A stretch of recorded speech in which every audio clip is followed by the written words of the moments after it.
The Seattle Seahawks returned to practice today after a mini bye due to the back-to-back Thursday games, and front and center for the Seahawks is a rematch just about 2 weeks ago that they had rematch with the 49ers, who beat them 31-13, as I said, about 2 weeks ago. Off the field news, the team re-signed rookie running backs Roderick Thompson to the practice squad because Brett Rippon was signed by the New York Jets, so that opened up a spot on the 52-man roster. But a quick note: Bobby Wagner was nominated and will represent the team as part of the Walter Payton Man of the Year award. Each team, there's one player from each team that's nominated for this award, which is really a prestigious award because it really exemplifies not only what the player does on the field, but what he does off the field. Okay, so let's go to the video and hear you.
Break.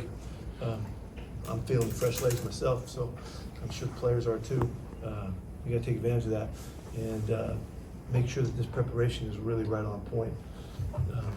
I know you asked me, we just played these guys a couple weeks ago, and I did not feel like I did a good job in the preparation in the short week with our team. Last week was a really good week, and we need to come back and get a really good week again here so that we're right to play. We can do the things we want to do.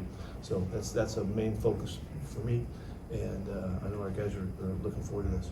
Until we got out there, until we got close. There's some signs of some stuff, but the first time you go through a really short week for young guys, you're giving them a break. You're trying to help them out physically so that the game before doesn't factor into that Thursday night game, and so we make some concessions, and that means that you back off some, and not everybody handles that well. And I didn't, I anticipated that we would get the similar response we've gotten over the years, and we didn't get it. And so, it was just my bad, my mistake there. Everything that a guy could do for I would think for the criteria of this award. I mean, he's been everything. He's a fantastic person. He's a terrific family guy. He's got everything going forward for him football-wise. He's done everything he can do forever, and he's doing it again. And it's also recognized. The players know. They know who he is. They know where he's coming from, and he has an impact on them in numerous ways. And he's doing everything he can. And so I don't know if that's enough for that criteria for the award, but he's a great candidate. Introducing the new team this week, it's a different introduction because you just played them. We just went through all of that. We have a great deal of information already logged, and so both teams, are competing to figure that out, how to use that right. And so we'll, we have our way we're going about it, and I'm hoping that we'll the preparation can really go towards what we're doing and not have to be so concerned about learning the other team and all that kind of stuff. So we'll try to take advantage of it. He did a nice job. He's rusty in some stuff, and totally understandably, but it's good to have him back. It felt good to have him out there pushing the piles and knocking people around, and he'll just get better. He just needed to play time well enough. It's not a challenge. It's just getting him on the ground. I mean, he does stuff from his different spots. They trust and believe in him. To carry the ball as a running back, as well as all of the perimeter stuff that they like to do with him, where they put you in positions of open field tackling and opportunities that he's really good at. And so it's not the challenge. It's getting him on the ground is really the challenge. It's not knowing where he is. Kenny ran around pretty good in walkthrough. Yeah, it was exciting to see him out there moving around. He was flying around. We got to make sure we get him through the week and see what happens. We don't know. Jordan can't do anything yet. We're 2 shifts, and it's one of them is for identifying what's going on, and the other one is to gain the advantage.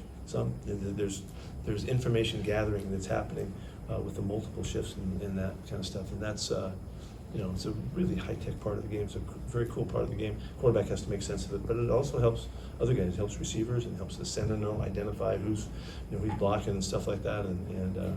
So in essence, the phrase we can use, they're trying to undress the defense, with the motions and the shifts and stuff like that to figure out what you're doing.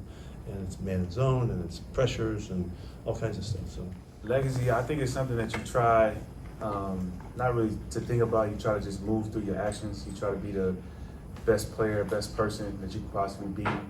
And I think at the end of the day, you want to walk away knowing that you've made whatever situation you're in, whether it's with your family, whether it was a team, better than when it was before you. So, if you can give it your all and put everything into whatever you're doing and then walking away and make whatever that is better, that's probably how I would answer that. It comes to my mind, or things that come to what it was that maybe I didn't have, or maybe I wasn't exposed to. A lot of the financial literacy stuff came out a result of I didn't understand anything about finances until I got into the league, and so I didn't even know how to write a check until I got into the league. So it was kind of like the idea of, if that's me, then I'm pretty sure there's more people like that, and then kind of so on and so forth. So a lot of the things that I kind of do is more so from experience or something that I've been close to that I felt the need to help.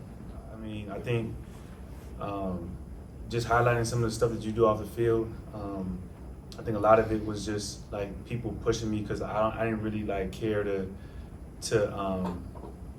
I didn't really care that the work was being seen per se. It was just more so you had friends, people from my team, obviously teammates saying that some of the stuff that I was doing would be more magnified if I kind of put more eyes on it. So it took a while for me to kind of embrace that concept, but I think it's special, especially this one, because I'm assuming a lot of it comes around the comic book, which means a lot to me and a lot to my mom, and so I think it's cool being able to kind of step away from a moment, kind of reset, and find a way to get back in the W column.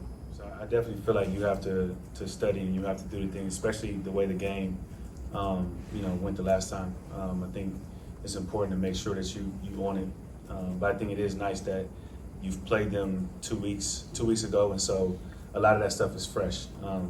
If you would have played them week 3 and then played them week 13, a lot could change personnel-wise, scheme-wise, on both sides. And so I think it definitely helps playing them in a short period of time, and it's a chance to do the things that we wanted to do that game better. I think it's just his versatility, his ability to run. I don't think he gets enough credit for how physical he is and how physical he finishes runs, but then also the ability to get out there.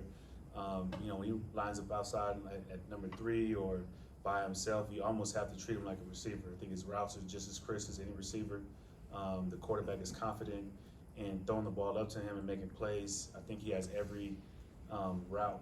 I think one of the routes he ran, he ran it out, came back, and they threw him the ball. So you have to be ready for everything from a running perspective, and you have to be ready for everything from a route tree. So I think that's what makes it tough. So I think it's understanding what personnel they're in, and at the end of the day, trying to figure out what does the final picture look like. And I think if you can do that, then you figure out how they're trying to attack you. But I think that's the biggest reason why they do that, is they want to mess the picture up. So they want to show you a formation, move around, make you think that they're in a different formation, but by the time you get the next steal shot, it was the same formation that they started in, but it doesn't look that way. So that's the thing, trying to have that quick and those starts quick helps, because a lot of it is just to create angles, whether it's in the run game or pass game, that benefits them. Third downs against a very good defense, so we could take that and start to build on it. But the biggest takeaway is we did not win the game, so the offense definitely could, put up more points or convert or execute better in certain situations. Okay, there you go. You got the B-roll. Then you heard Pete Carroll and Bobby Wagner, and I stuck in a DK Metcalf at the end there, but really just talking about Bobby Wagner, that is, and Pete Carroll. Hey, the team's back, the mood of the team, and moving forward with this rematch, this quick turnaround, as I said at the opener, with the 49ers. And for once, got some really good video there. If you could, make sure you see it just in terms of what Pete and Bobby are talking about, the intricacy of the 49ers pre-snap and kind of what they do with the eye candy and things like that, and how it's important for the defense to stay disciplined. Now, the Seahawks did a better job against the Cowboys. Now, the hope for this week is that they get a good practice week and they can repeat that performance, that is playing disciplined, and avoid the penalties that they had against the Cowboys and turn this thing around and snap the 3-game losing streak. So don't forget to subscribe for the CascadiaSports.net Seahawks Report. I'm Asvita Mara.